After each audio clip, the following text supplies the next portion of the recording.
One, two. Good evening, sisters, and hopefully brothers will come in later. Delayed broadcast. Uh, tonight's chapter is chapter 3, envisioning and engendering an open world. So let's take a moment to, as we begin our communal reflection on this chapter, of placing ourselves in God's presence, knowing that every moment of our existence, God is showing his kindness and his mercy. He is actively and intentionally loving us here and now. And we're able to receive his mercy and his love because, unlike all the myriad creatures, he has made us in his image. We reflect the divine goodness, the ultimate concern. And that's true for everybody. Every human person is made in the image of God, and therefore we are connected to each other. And so Lord, we ask you to send forth your Spirit that we may develop a more highly attenuated sense of the rights and responsibilities of our brothers and sisters, and that we be committed to promoting the common good. We ask this prayer in your name, who lives and reigns with your Father in union with the Holy Spirit, one God forever and ever.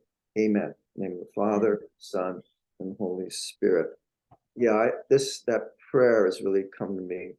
I'm going through kind of a rough stretch, and you get kind of down in the dumps, and I say, Jim, just pause and know that you are being intentionally loved by God right here, right now.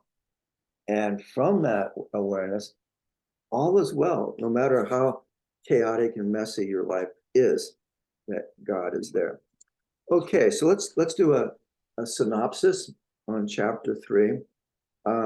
This chapter really reads like it's like a summary of the foundations of Catholic social teaching. And like it starts with the dignity of human persons. Once that's established, then it moves on to the exercise of the rights that human beings have and the responsibilities we have towards each other and promoting the common good. So that's the thread of the chapter. And this leads to a theology of solidarity, which is grounded in the Trinity. We believe that the Godhead is shared by three divine persons who distinctly share in God's nature. And so the Trinity is a family, a community of three persons. So we're made in the image of God, who is a family. That means we're most human when we are in authentic relationships with each other. That's the basis of solidarity. And anything that doesn't promote solidarity is not the work of the Spirit that's coming from a different source. So persons is the basic starting point because of the human dignity that we have. Now, the Christian vision of humanity is rooted in the claim that every person is a reflection of God and is a representative of God here on earth. And so in a relationship with each other, we are internally related to the triune God. Remember when Jesus said to Peter, Peter, do you love me? This is after he betrayed Jesus, and Jesus was giving him the opportunity to kind of get back into the fold. And he said, Peter, do you love me? He says, yes, Lord, you know I love you. And he said, well, feed my sheep. So love of God and love of neighbor go together. And the effect of love is union. So God is a gathering force. It's what characterizes God's love. It gathers people together into him, and it's union. We're meant to be in union with God. That's what's going to happen in heaven. And we're meant to be in fellowship or solidarity with each other. So that means we have a commitment towards each other to take effective action for the well-being of those whom we love. It starts with our family, but it's just like that rock, like a rock that falls in the pond, that ripple effect. And it goes all the way to the margins because we are part of a 1.4 billion church, and we are connected with people through all corners of the earth. And we are called to love them, even though we only have physical contact with a limited number of people. So this is the grandeur of being Catholic, is we have this universal communion with God and each other. And I don't think any other religion has this. Moving from this, so establish these basic principles, and so we want to pay particular attention to those who are on the peripheries. Those are kind of like hidden exiles. And, we've all had contact with homeless people, and it's really hard to see how they are made in the image of God, that they are. Or those who are on the peripheries are suffering from racism. They lurk in waiting for our attention. And so we want to create those conditions for full and equal participation of all persons so that they can be an agent for their future. And that's why, as Catholics, we need to be actively involved in the political process. We just can't sit on the sidelines, because it's through the political domain that good policies can promote the common good. I'm not naive. I know how challenging politics are, especially now with so much blood sport. But because politics has become so nasty, we need to be involved. As Aristotle said, we are political animals. We express our values through the political domain. Okay. All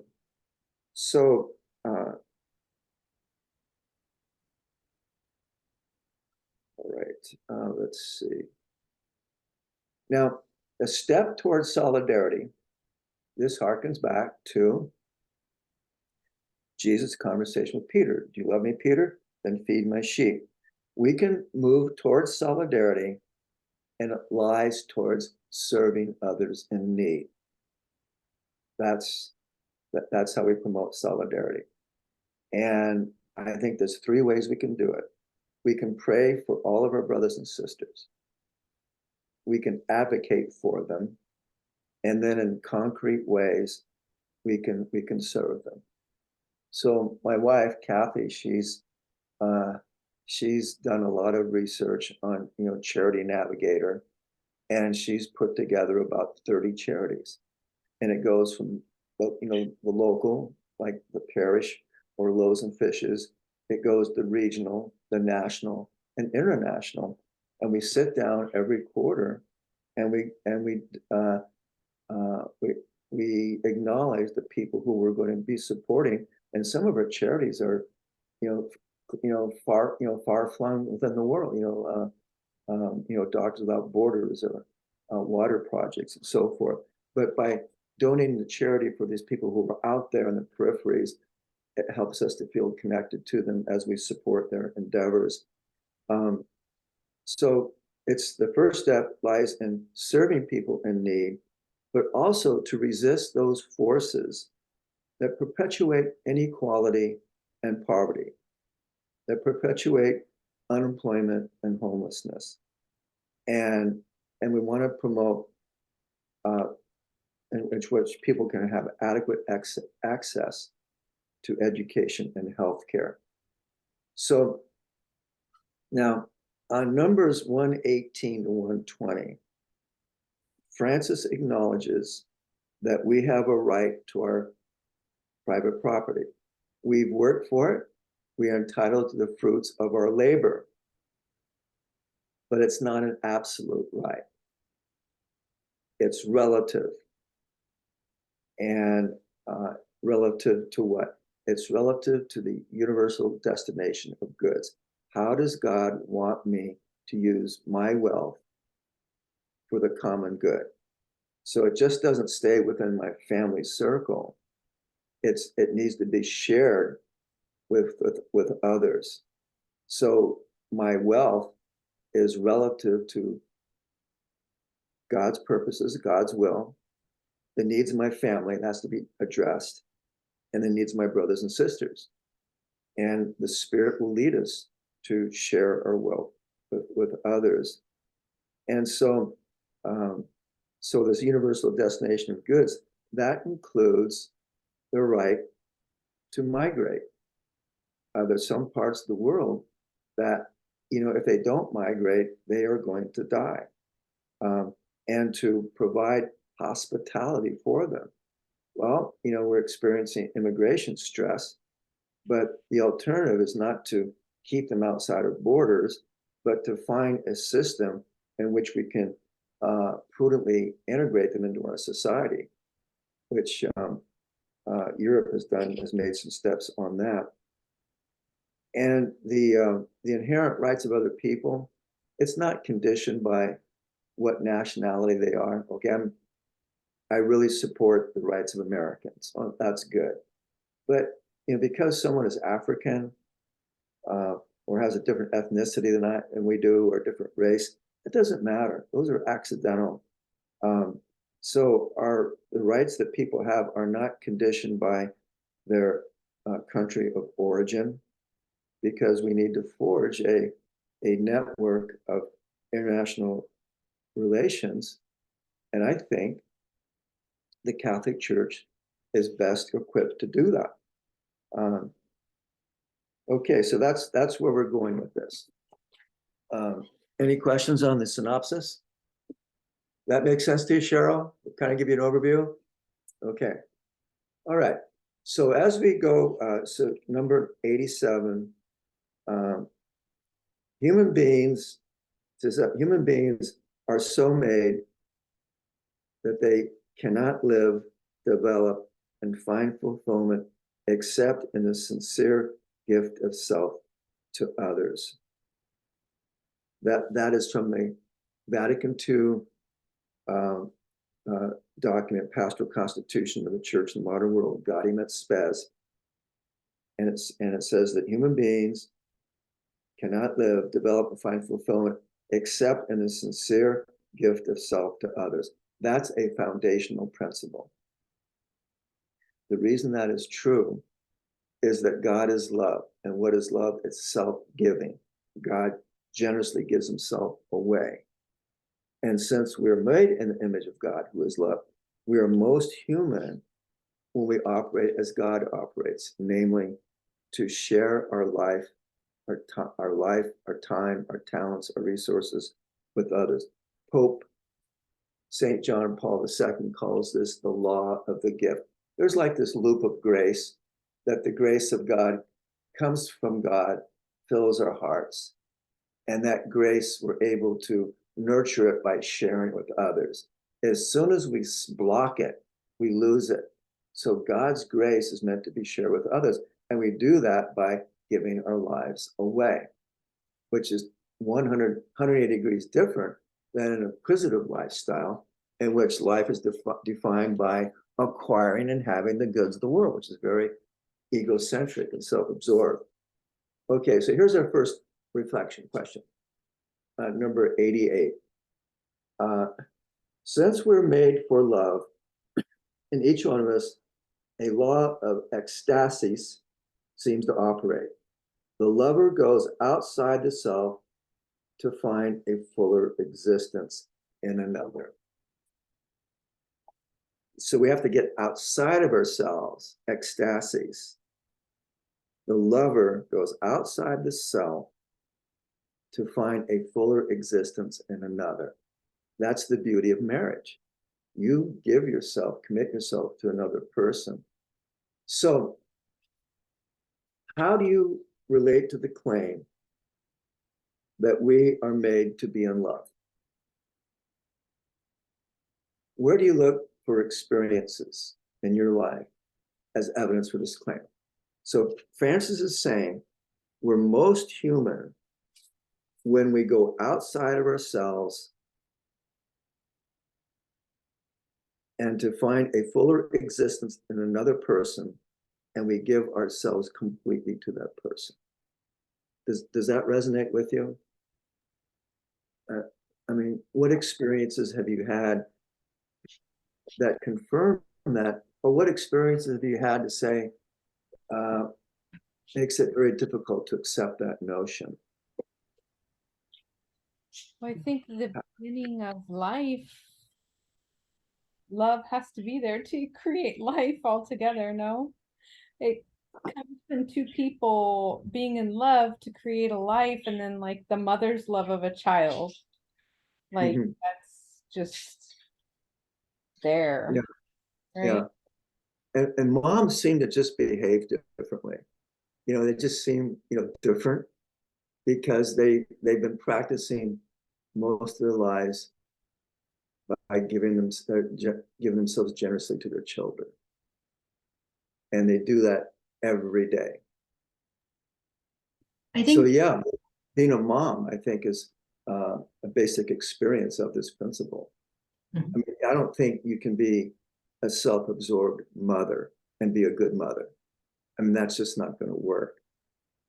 I What, also feel like loving feels good, where if we don't love and we want to dislike, it's kind of like a bitter feeling, like yeah, a negative, yeah, bad feeling. yeah. It's just It, angry, haughty, like icky, just an ugly feeling, right? That's not love. There's definitely a difference. yeah, yeah, And I feel also that if when you step outside of yourself and you give that love, because it's a selfless love where it's not a transaction where it's like, oh, I'm going to give you love if you yeah, give me back love. yeah. And I think when you have that selfless love, it comes from a pure source. Mm-hmm, mm-hmm. And that's the kind of love that God has for us.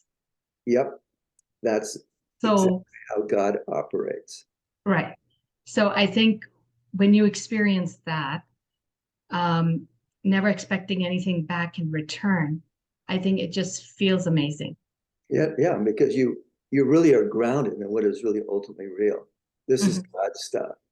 Right. When we love each other, starting with our families and reaching out to the peripheries, we are operating as God operates. So we are being grounded in reality. We're most human when we live this way. Mhm. And we know what it feels like when we become self-absorbed, egocentric, when we just kind of our life just sort of collapses upon ourselves. And that's not a very good place to be. But we can stay there because of all the seductions of that kind of lifestyle, with wealth and consumerism and power and status, and especially when the media just kind of reinforces that lifestyle and go, oh, I guess this is what life is about. And you try and go, no, well, why am I so miserable? I have wealth, I have, a good job. Why am I anxious? Well, you're not being fully human. That's why I mean, it's like kind of a causal relationship. So this is what St. John Paul II calls the law of the gift. As there's laws of physics, there's spiritual laws. And one of the basic laws is that we're most human when we go outside the self to find a fuller existence in another human being. That's it. That's why the church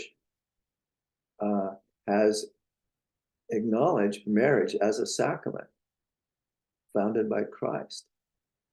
Marriage is elevated. I mean, the marriage is every much a sacrament as the sacraments of initiation, baptism, confirmation, first communion. Um, the sacraments of healing. The marriage is a sacrament. God communicates his life, his grace through the basic elements of marriage. The basic elements are the man and the woman. And as the two love each other, they become one. Well, how can two persons become one? Well, two individuals can't become one, but two persons who see themselves in a relationship, they can become one as much as the three persons of the Trinity are one. So marriage is meant to mirror God. And I think that's where most people experience the dynamic of love in a marriage relationship. Now, there's a risk of reducing my life to a small group of people, even my own family. I can stay within my own family, or maybe my parish. I have a limited circle. And Francis says we cannot, this is 89, we cannot know ourselves apart from a broader network of relationships, including those who have gone before us and have preceded us, who have shaped my entire life. I mean, look how much we are the beneficiaries of people who've gone before us, who've made what they've contributed to society, politically, economically, and socially. So we're the beneficiaries of people who really have built up our society. So we want, especially as Catholics, we are part of a universal church. And so we practically live the good news within our immediate circle, but we don't want to stay stuck in our immediate circle, but we, from that, and be able to use that as a launching pad to be in relationship with others. If we get stuck on, and this is 89, if we get stuck in a closed group, it's very easy to become self-absorbed. And if you're self-absorbed, you tend to identify yourself with your particular group. So anybody who's not in your group is other. And so you have this, us versus them tension. And just staying in your own tribe, it tends to promote selfishness and self-preservation. So, as Catholics, we really are meant to have a universal Catholic perspective. Okay, so the unique value of love, a sign of that on 91 is we foster openness and union with others. That is made possible by the expression of charity. On 92, Francis says, the spiritual nature of a person's life is measured by love, which in the end remains the criterion for the definitive decision about a human's life worth or lack thereof. So my value as a human being is going to be conditioned by how loving I was or am towards my brothers and sisters. Now, sometimes religion can be distorted, and we see that religion is about imposing my view upon others, like proselytizing, or to be really, overly reactive in defense of the truth. And so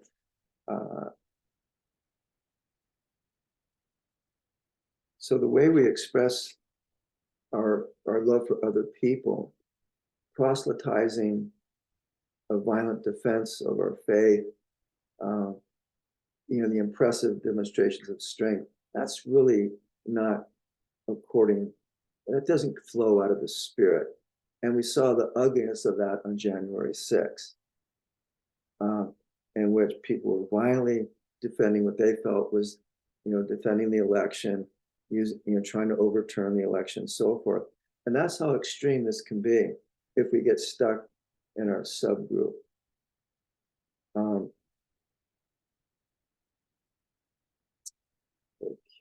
let's see, 95.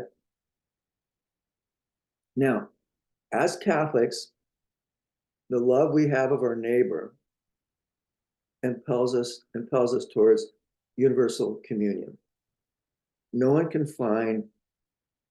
mature or find fulfillment by withdrawing from others. Because even though I may not know a lot of Africans, they are my brothers and sisters. I cannot withdraw my concern for them because they're not here with me physically. And so love by its very nature calls for a growth and openness and the ability to accept others as part of the ongoing adventure that makes every periphery converge in a greater sense of mutual belonging. So if we reach out to the periphery for those whom we ordinarily wouldn't be connected to, we will experience we all are brothers.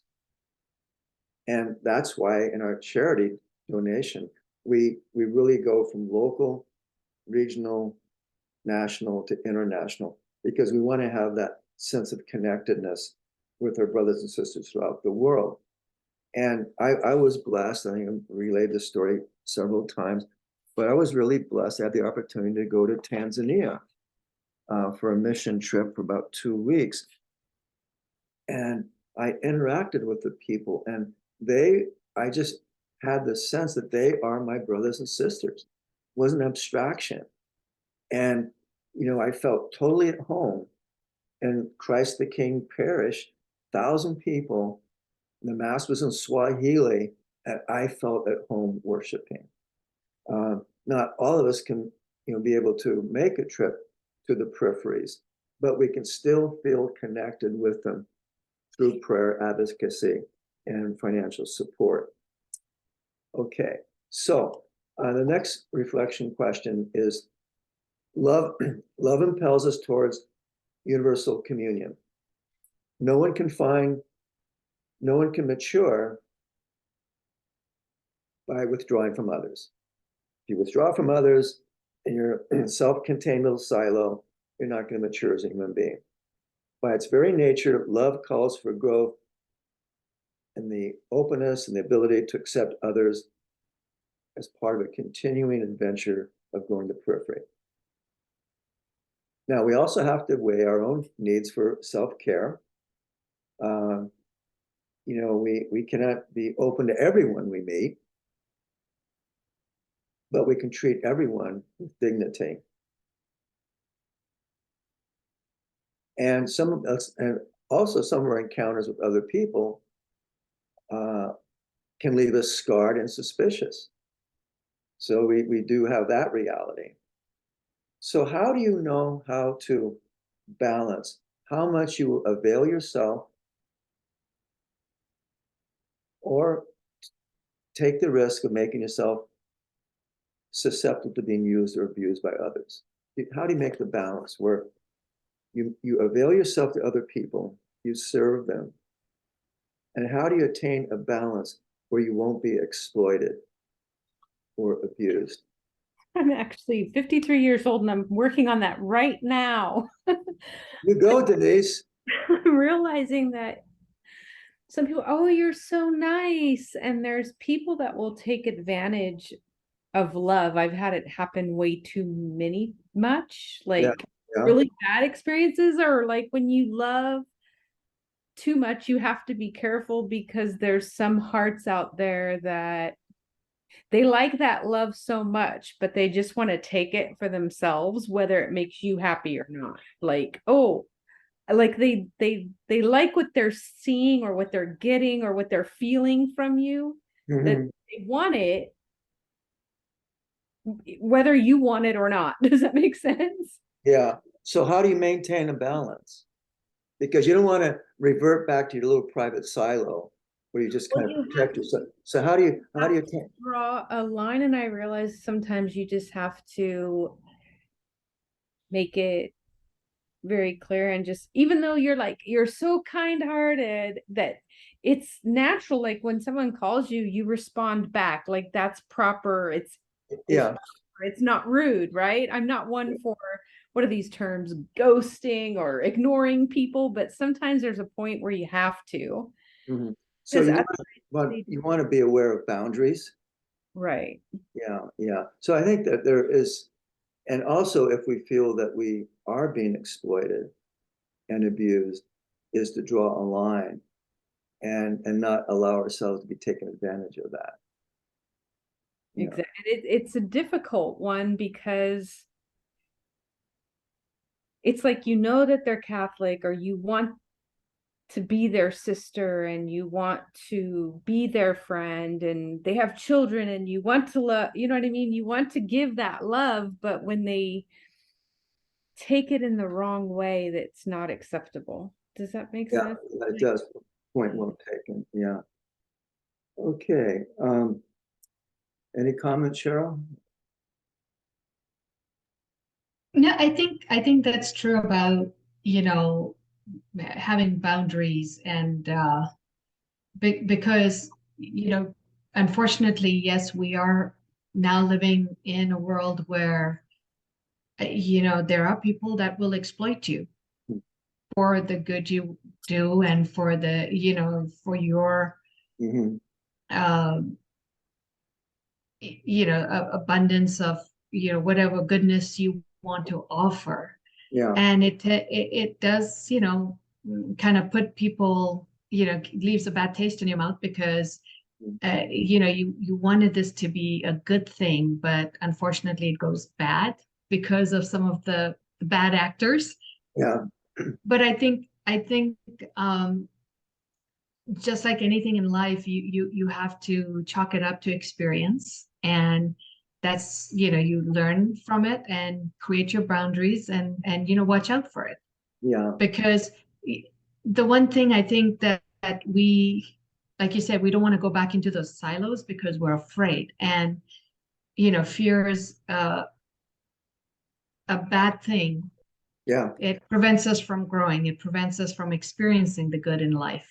Yeah. Yeah. And And it's, someone said the most commonly used expression in the Bible, both Old and New Testament, is do not be afraid, mhm. 365 times, Wow. which got to be, God has a really wonderful sense of humor that we have to be reminded every day not to be afraid. So I think a balance can be made. Okay, so Yeah. Francis moves on 97. Open societies that integrate everyone. And and so we have to be, in our country, so we have a history of racism. We need to be sensitive to that because that struggle is not over.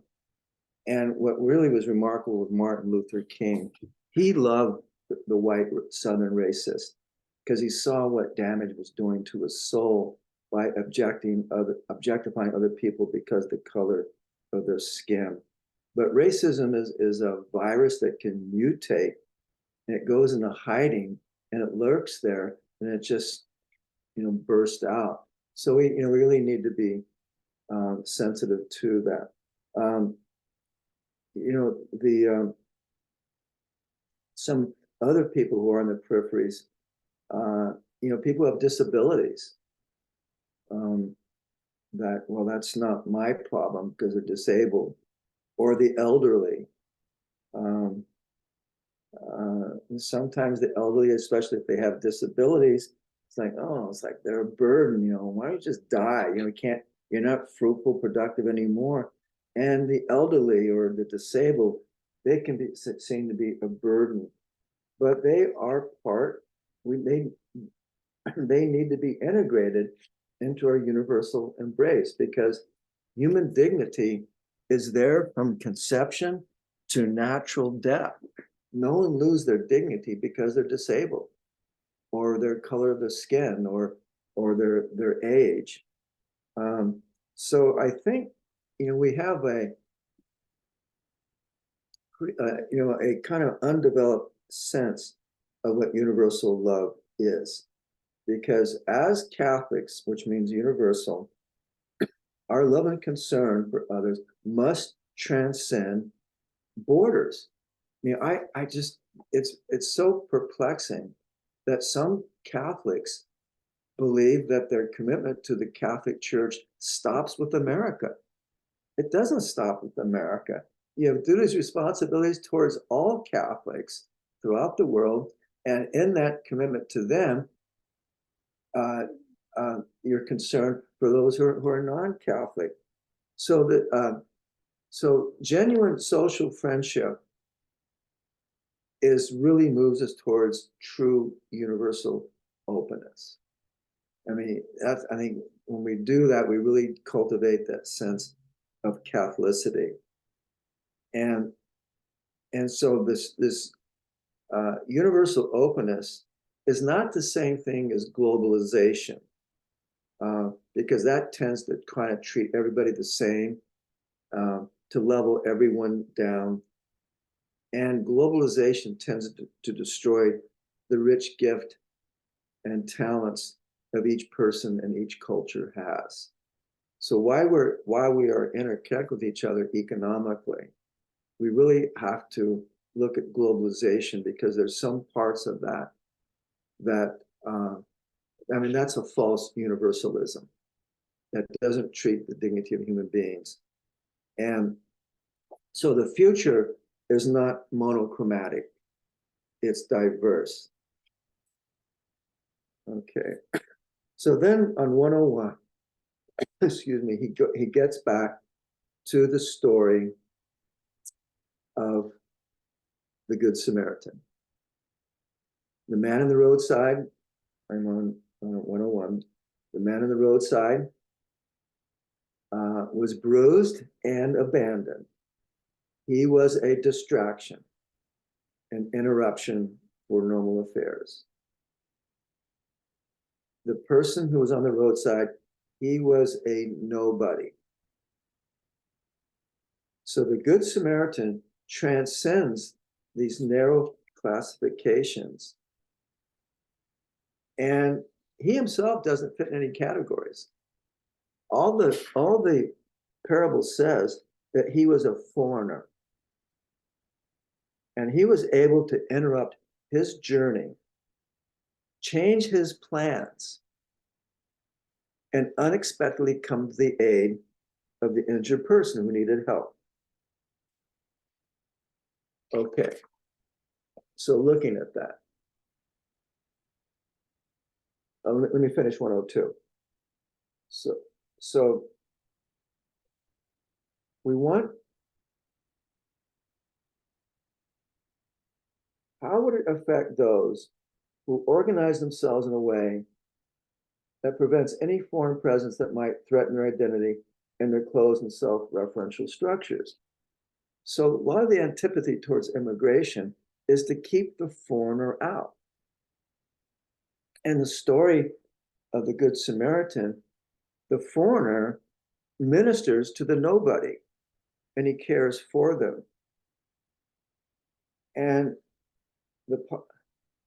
so he's acting as a neighbor to the person. But sometimes we regard the neighbor as my neighbor is my fellow American. You know, I have certain civic duties as an American, but my responsibilities towards Americans stops with our borders. And I don't have the same care and responsibilities for those who aren't American. That's, I think, a lot of the hostility and fear and concern about immigration stems from that we kind of organize ourselves in which we stay within our own group, and we try to keep others outside of our group. So getting to question 4, we want to transcend narrow classifications or labels. How do we honor differences between individuals and groups without letting these differences eclipse what we share in common? So how do we honor the differences we have with each other and to recognize our cultural distinctions that doesn't eclipse what we have in common. What would it be like if we took the concept of a neighbor to help us see beyond categories like liberal or conservative and embrace the great worth of all human beings, every person, regardless of belief or behavior? So there's a couple questions here. How can we honor the uniqueness of different cultural differences without eclipsing what we have in common? And can we expand our understanding of neighbor to go beyond our national boundaries, to go beyond our borders, and to see our neighbor without processing it through a liberal agenda or a conservative agenda, so we can see the true worth of every human being? So what do you think of any comments on that? I think, I think it's just become so entrenched in us about, you know, just people are different people. So I think we it's become inherent in us to have this kind of little bit of suspicion about other ethnicities or whatever. And I think maybe some of it stems from ignorance. Yeah. If we open, it's not about, we're not going to become those people or those ethnicities if we just learn about them, and if we just understand that and say, okay, I'm learning, what they're all about, and be accepting of their differences, because it's not a one-way street, right? Because they may look at us with similar suspicions or similar doubts. and so it's kind of like, treat others as you want to be treated. Because we're different culturally. Being different does not mean they're inferior. Right. Just have a different cultural expression, and we can learn from them. It's do you see the value of looking at this issue without the lens of being liberal or conservative, but see it from a Catholic perspective? Yeah, I mean, the value is that, when we close ourselves off, I mean, you're closing yourself, just as you said at the opening of this meeting, we are all built in God's image. So when you close yourself out to certain ethnicities or certain groups of people, you're shutting yourself down to God in those people. You are. That's a very important insight. Yeah. So, and it's just amazing, when you open yourself and you just take the time to listen. Nobody's saying you have to agree with them or you will have to start thinking like them. If you just listen to them, and it's just amazing how much you can broaden your horizons with, the richness of cultures and just the wisdom that those people might offer. One thing I appreciate about St. John the Baptist is we have a pretty mixed ethnicity within our parish family. And when people get up to read, you have someone with African accent or Indian or Hispanic or Filipino. And I go, yeah, that's really good. And to have that on display. So the equality we have with each other, if we appreciate that equality, that will move us towards a cultivation of fraternity. Because if we start to see other people outside of our national borders as our brothers and sisters, we have a growing sense of fraternity, then our world is going to open. And we really are moving towards truly being Catholic. The alternative is just to stay within our silos and to create a closed world where only people who think like me, look like me, can stay. And we're seeing this, in our society today. Now, another toxic syndrome, I think, is individualism, which does not make us more free, equal, or fraternal. Individualism has this notion that I'm the center of my world, that life revolves around me and I'm in control, and I can acquire happiness on my own by pursuing the goods of the world. And this individualism diminishes the sense of the human family. Rather than being all in this together in the same boat, I can work out my happiness by myself. And I don't need you only insofar as you promote my purposes. And so radical individualism is a virus that's very hard to eliminate because it's very clever. Jean-Paul Sartre wrote a book on atheistic existentialism. I forget what it's called, being and nothingness. I tried to get through it, but it was kind of a hard read. But individualism does not make us more free, does not promote equality, does not make us more fraternal. Okay. A universal love that promotes persons. This is 106. Social friendship and universal fraternity. That's necessary to recognize the worth of every human person. Once you know that every human being has inviolate dignity because they are made in the image of God, then you're going to move towards being friends with them, and you're going to have a sense of solidarity with them. Because you're looking at other people, and rather than objectifying them, you're seeing them as your brother and sister. And so every human being, 107, has a right to live with dignity and to develop integrally. This fundamental right cannot be denied by any country.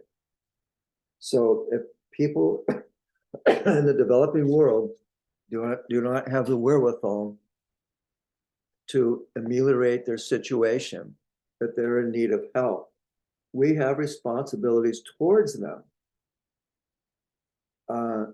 to elevate themselves so they can live a dignified life. We have duties, responsibilities towards the developing world. And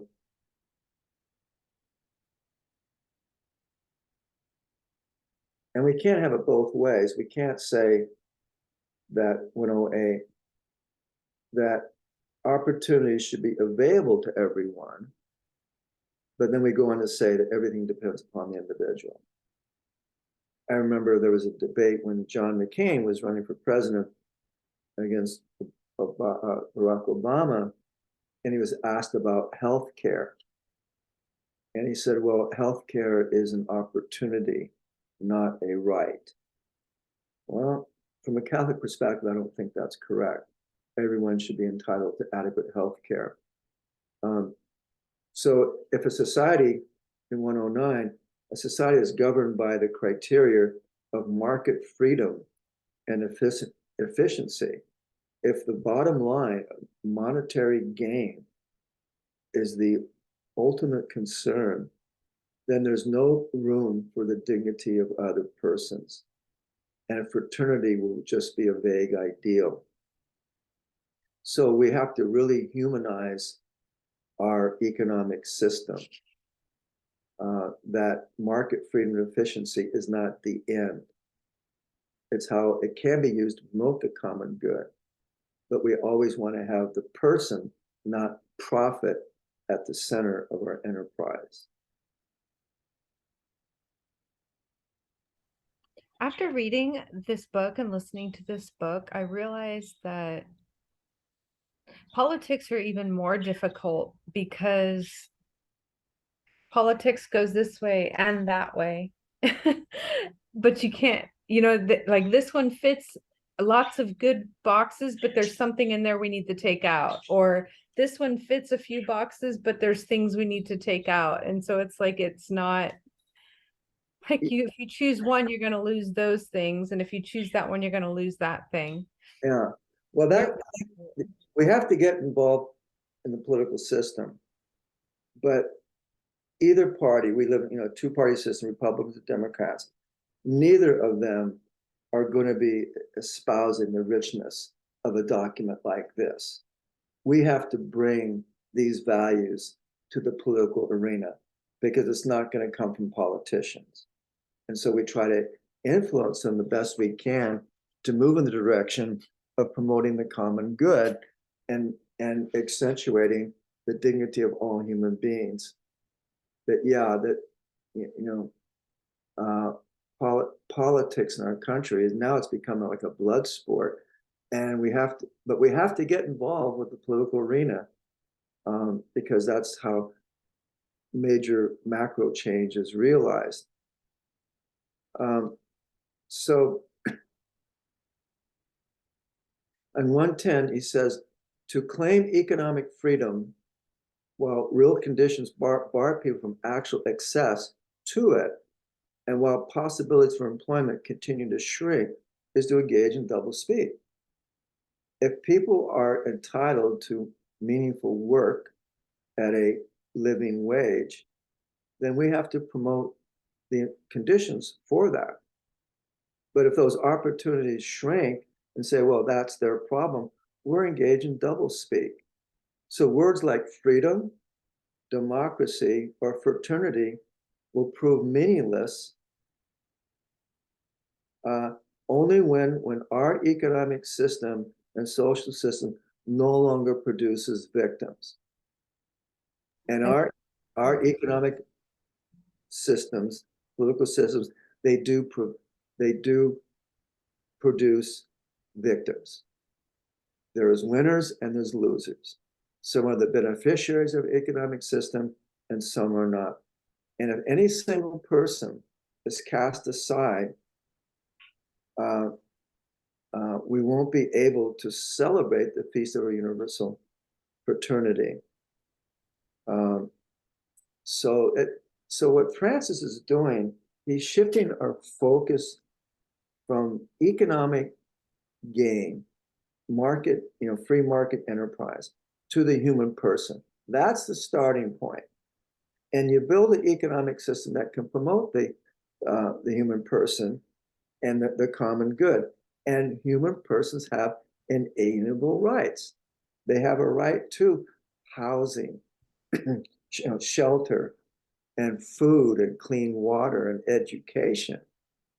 And if they don't have access to that, we in America can't just say, well, that's their problem. You know, they should, you know, get up and move to Malibu. It's a lot better there. No. So many people have so much opportunity to make such a difference. Yes. Yeah. Or people that live, they're very conservative with the way they live and their thoughts and everything, but then they go this other direction, but then they're like this. It's just like, it's crazy what I witness sometimes. Well, sometimes with the wealthy, you know, we have, you know, the 1%, we have so many billionaires, and what they spend their money on, you know, with multiple houses and yachts and so forth. And it's like Hoarding, like they really want to cheat others. Yeah. It's like What? Give me, I cheat you. yeah, yeah. It's like Jesus says, you acquire so much stuff that you have to put your stuff in barns. And when your stuff accumulates, you have to tear down your barn to build bigger barns.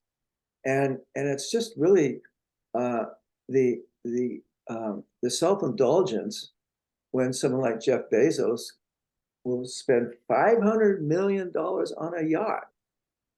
And he has a yacht to service his big yacht that costs 150 million. And it's like, that is so out of whack. But it's his workers $15 an hour. Yeah, they make, you know, 30 grand a year, and you know, so it's, you know, it's really out of whack. Okay, so kind of wrapping up here. Um, let's see. Okay, here we go. Well, gosh, this discussion has been good, but we've kind of slowed down. So I don't want to just whip through it. So I'm going to skip to 116. So solidarity in 116 means much more than engaging in sporadic acts of generosity. It means to act, thinking and acting in terms of community. So you see some parishes, they have like a sister parish in Central America, like Holy Trinity, that they have arrangement like that. That's a very concrete, tangible way. So we just don't want to, because we don't want to give our treasure every once in a while. It has to be really part of our charity, monthly or quarterly. Okay. So the 118, the world exists for everyone because all of us were born with the same dignity. Differences of color, religion, talent, place of birth, or residence, or so many others cannot be used to justify the privileges of some over the rights of all. So what if you believe that the world exists for everyone, not just Americans, not just the top 1% or 10%, but the world exists for everyone. And if some people are falling through the cracks or being deprived of human dignity, then the 119, the common destination of created goods means we create an environment in which all people can enjoy the fruits of the world. It's not just for Americans and Europeans and Chinese or Japanese, it's for the whole world. So John Paul II said that God gave the earth to the whole human race for the sustenance of all its members without excluding or favoring anyone. The Christian tradition has never recognized the right of private property as an absolute or inviolable, and has stressed the social purpose of all forms of private property. So the right to private property is a secondary right. It is a relative right. And it derived from the principle that the world is created for everyone, and that means the goods of the world should have a universal destination. The poor, they are entitled to the goods of the world. And if they don't have access to them, those who have a lot, Europe and America, we have responsibilities to share what we have, not just our wealth, but our expertise, so they can improve their lives. I noticed you mention America a lot. Like, I don't know if it's because I'm single female, but I noticed, like, I don't know, I have a lot of friends that are of different culture, but a lot of people don't like Americans, and they think what you're speaking about Americans is how they think. Does that make sense? Yeah, well, I think American. Like, they don't want to give me, I feel like, Uh-huh. dignity. Yeah. I Well, I hear think that so there's much, like, the Americans, like, they don't like the Americans. Americans are stupid. Americans are this. Like, you have no idea what I hear, but it's just like, oh my goodness. well, I don't think that. They're stupid. I don't think that. They But don't give dignity. No, I have a lot of individuals that I've had in my life of another culture of. so what is your point? I'm not quite getting your point. So you're referring to, like, I wish everyone would read this book. That's my point. Yeah. Well, yeah, it's and this is a companion to Laudato Si.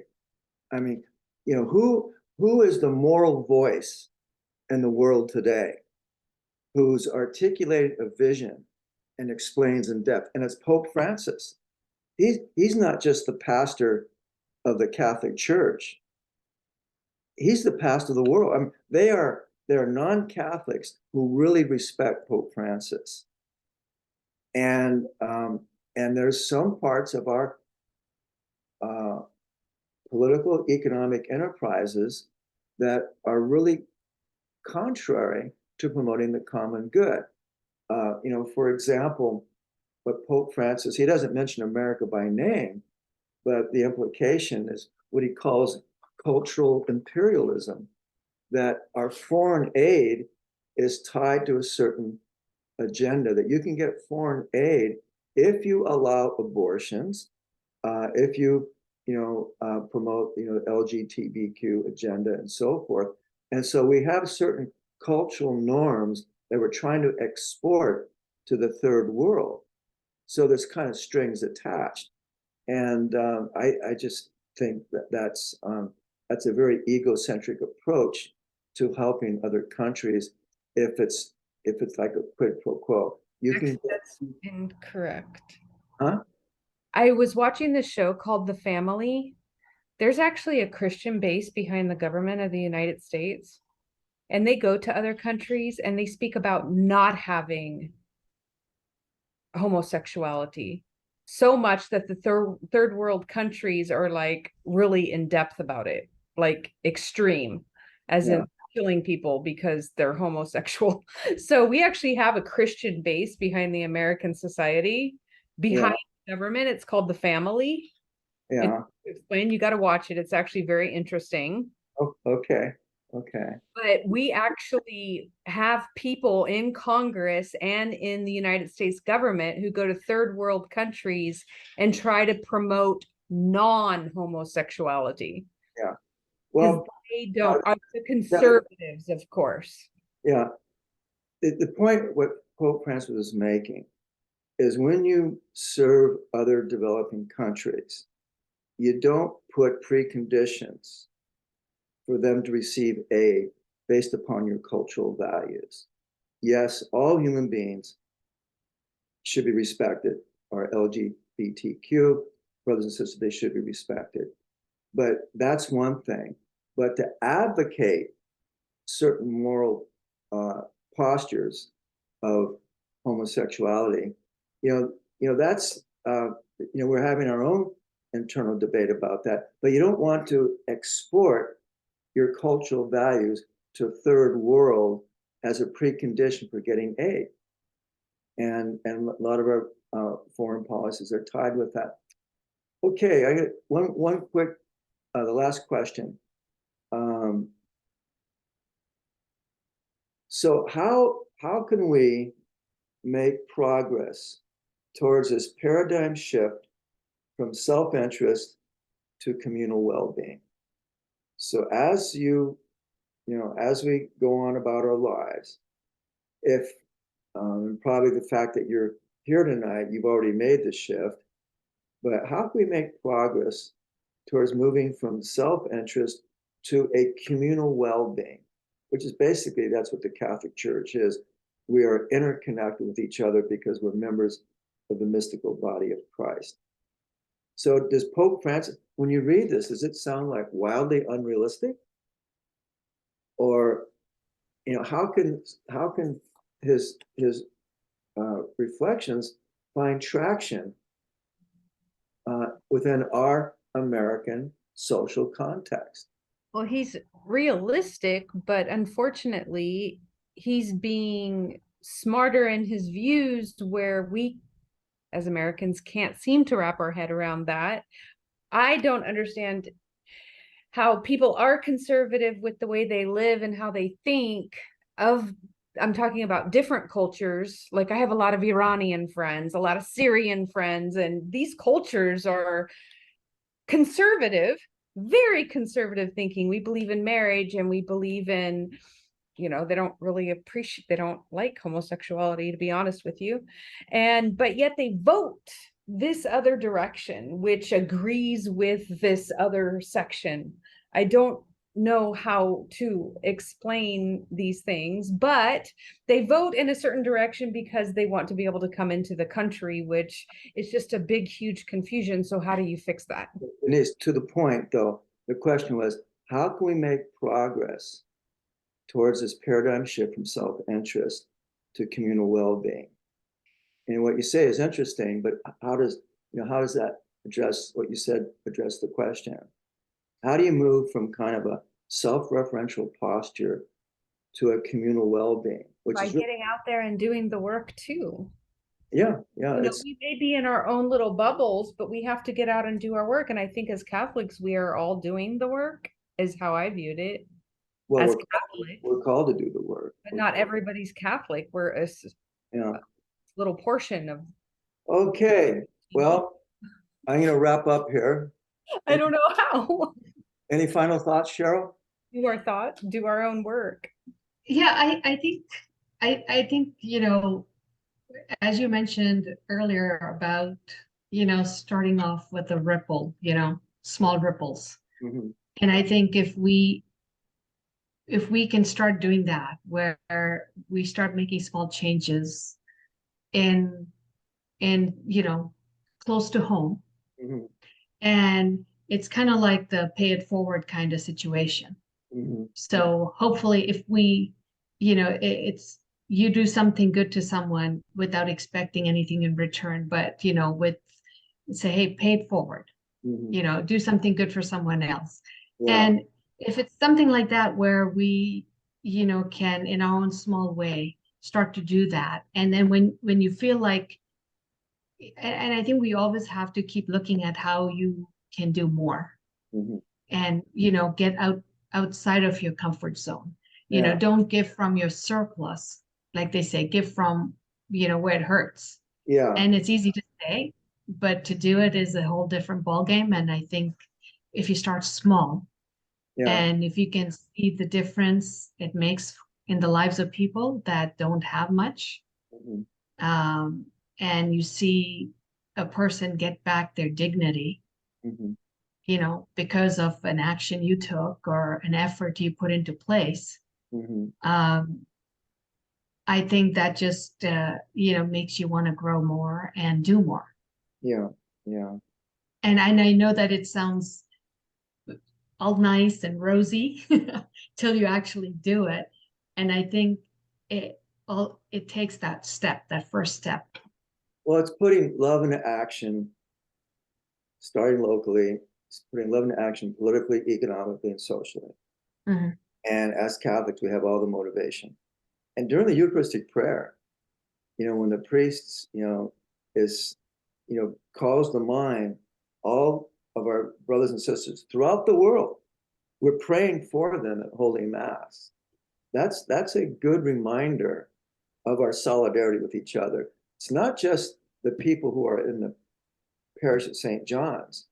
It's our Catholic brethren throughout the whole world, that they are with us at the table. Mm-hmm. And that should, if we paid attention, that would accentuate our solidarity, our fraternity. And just to, I'm sorry, just to, point out also, I mean, yes, as Catholics, it is definitely our calling to do this.